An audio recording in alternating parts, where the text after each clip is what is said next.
श्री सीताराम। शिखावस्थी के चैनल में आप सभी का स्वागत है। मैं हूं शिखावस्थी। आज का मेरा वीडियो संतान सप्तमी व्रत से संबंधित है। आज इस वीडियो में हम जानेंगे कि संतान सप्तमी की पूजा किस प्रकार से करनी चाहिए और इस पूजा में जो संतान सप्तमी की चूड़ी बनती है उसका क्या महत्व है।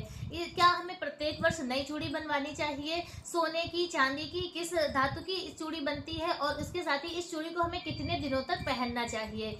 तो संतान सप्तमी की पूजा और उसकी चूड़ी से संबंधित बहुत सारी महत्वपूर्ण बातें आज आपको इस वीडियो के माध्यम से प्राप्त होगी। वीडियो को पूरा देखिएगा। अच्छा लगे तो लाइक कमेंट शेयर कीजिए। चैनल पर यदि आप पहली बार आए हैं तो आपको मेरे चैनल पर जो भी हिंदू धर्म के तिथि त्योहार आते हैं तो उनकी सरल पूजा विधि, जो शास्त्रीय विधि भी होती है, शास्त्रों द्वारा वर्णित होती है, और उसके साथ ही उस पूजा की कथा भी आपको इसी चैनल पर प्राप्त होगी। तो इसलिए चैनल को सब्सक्राइब कर लीजिए। देखिए, संतान सप्तमी का व्रत प्रत्येक वर्ष भाद्रपद मास के शुक्ल पक्ष की सप्तमी तिथि को किया जाता है और इस व्रत को सभी संतान वाली माताएं करती हैं अपने संतान की सुरक्षा के लिए, उनकी दीर्घ आयु के लिए, अपने संतान के उज्जवल भविष्य के लिए। और इसके साथ ही जो दंपत्ति संतान प्राप्ति करना चाहते हैं, बहुत दिनों से परेशान है, उन्हें संतान की प्राप्ति नहीं हो रही है, तो वह इस व्रत को यदि पूर्ण निष्ठा और विश्वास के साथ में पति पत्नी दोनों पूजा अर्चना वंदना करते हैं तो उनकी यह मनोकामना बहुत जल्द पूर्ण होती है।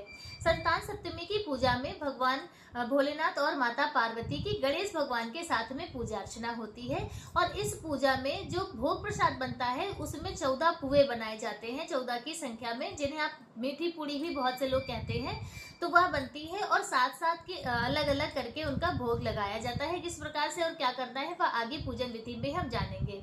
और अब हम पूजा प्रारंभ करते हैं। देखिए, पूजा प्रारंभ करने से पहले आप एक चौकी लगा लें। चौकी के ऊपर आपको लाल या पीले रंग का वस्त्र बिछाना है और फिर उसी पे आप थोड़े से अक्षत या पुष्प डाल के फिर आपको भगवान की स्थापना करनी है।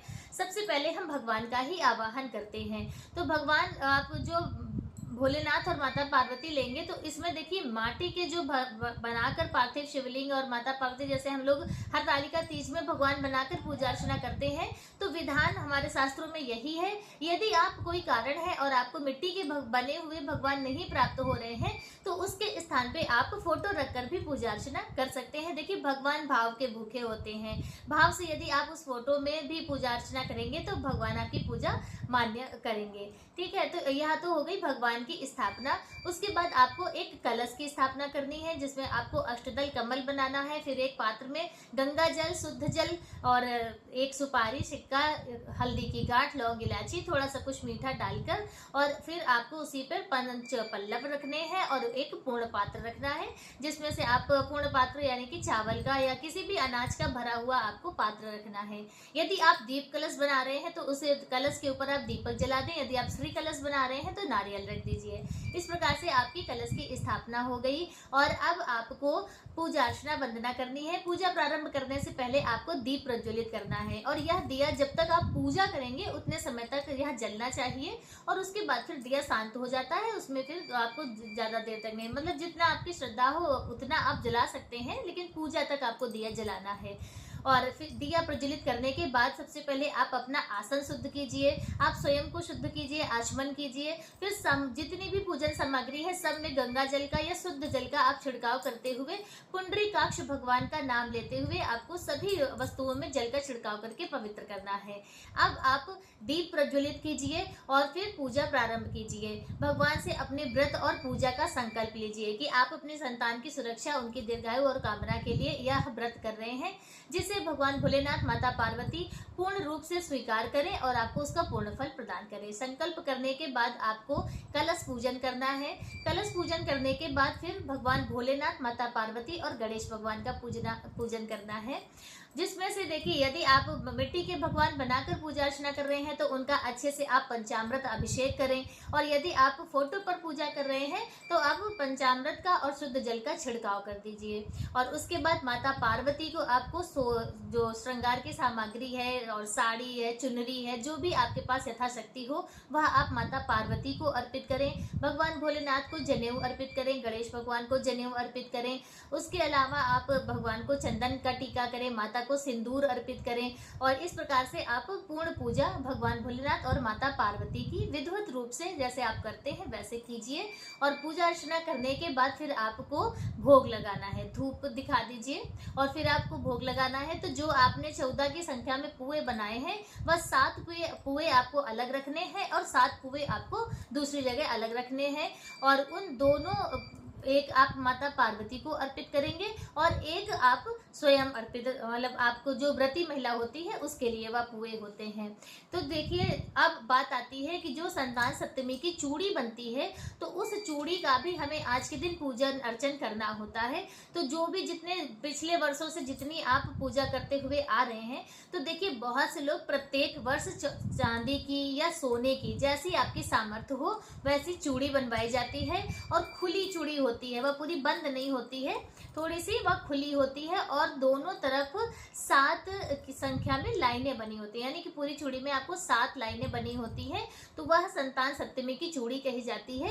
तो वैसे नियम है कि प्रत्येक वर्ष आपको नई चूड़ी लेनी चाहिए। अब क्या होता है कि सभी लोग, बहुत से लोग ले सकते हैं, देखिए बहुत से लोग नहीं ले पाते हैं, तो आप वही अपनी पुरानी चूड़ी सोनार के पास लेकर जाएं ज्वेलर्स की शॉप पे और आप वो चूड़ी देकर दूसरी चूड़ी थोड़ा सा उसका वजन बढ़ाकर आप दूसरी चूड़ी ले लीजिए। तो इस प्रकार से भी आप कर सकते हैं। यदि आप चांदी या सोने की चूड़ी नहीं ले रहे हैं तो उसके स्थान पे आप कोई भी रेशम का धागा ले लीजिए जो मजबूत धागा हो और उसमें आप 7 गांठें लगा लें और 7 गांठें लगाकर उसी धागे का आप, जैसे चूड़ी का पूजन अर्चन होता है, देखिए चूड़ी का भी पंचामृत अभिषेक होता है, चंदन टीका किया जाता है, धूप दीप दिखाया जाता है, क्योंकि इस पूजा में चूड़ी का ही महत्व है, तो इसलिए उसकी पूजा करते हैं। तो उसी तरह आप उस धागे की पूजा कीजिए, माता पार्वती बाबा भोलेनाथ को वह धागा आप अर्पित कीजिए कि आपकी संतान की सुरक्षा भगवान करें। तो इस प्रकार से आपको वह अर्पित कर देना है और उसके साथ ही, और जब पूजा अर्चना हो जाती है उसके बाद वह चूड़ी है तो आप पहन लीजिए और यदि धागा है तो उसे आप अपने हाथ में बांध लीजिए और उसके बाद फिर देखिए बांधे रखते हैं। तो इसमें क्या है कि बहुत से लोग एक ही दिन पहनते या बांधते हैं, बहुत से लोग 5, 7, 11 की संख्या के दिन के हिसाब से बांध के रखते हैं और बहुत से लोग पूरे वर्ष बांधे रखते हैं। कहते हैं कि जितनी चूड़ी या जितना धागा जो है पुराना होता है उतनी ही पुत्र की या संतान की आयु बढ़ती है। तो एक मान्यता यह भी है। तो जिस प्रकार से, या देखिए आप अपनी पारिवारिक परंपरा के अनुसार भी यह कार्य कर सकते हैं, जिस प्रकार से आपके घर में आपके बड़े बुजुर्ग करते हो उस प्रकार से भी आप कर सकते हैं।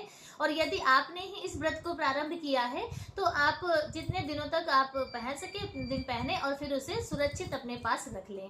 तो यह तो आपका जानकारी हो गई चूड़ी की। अब देखिए जब हमारी पूजा पूर्ण हो जाएगी फिर आपको व्रत कथा सुननी है। कोई भी पूजा होती है तो उसकी व्रत कथा हमें जरूर सुननी चाहिए, क्योंकि जब हम उस कथा का, उस पूजा का महात्म सुनते हैं तो उसके प्रति देखिए एक तो भाव हमारा दूसरा हो जाता है, उसके प्रति और ज़्यादा निष्ठा हो जाती है व्रत के प्रति। और जब उसकी महिमा को हम जानते हैं ना तो उस का व्रत की महत्व और भी ज़्यादा बढ़ जाता है। इसीलिए कहा जाता है कि कोई भी व्रत पूजा होता है और सभी का कुछ ना कुछ महात्म जरूर होता है हर व्रत पूजा का। तो आपको जो भी संतान सप्तमी की व्रत कथा है वह सुनिए और फिर आप अपना आरती इत्यादि कीजिए, क्षमा प्रार्थना कर लीजिए। तो इस प्रकार से आपका व्रत पूर्ण हो जाता है। और उसके बाद जैसे अच्छा और शुभ दिन होता है तो शाम के समय सूर्यास्त के पहले आपको जो भी पूजा अर्चना आपने की है तो उस चौकी का विसर्जन करना होता है।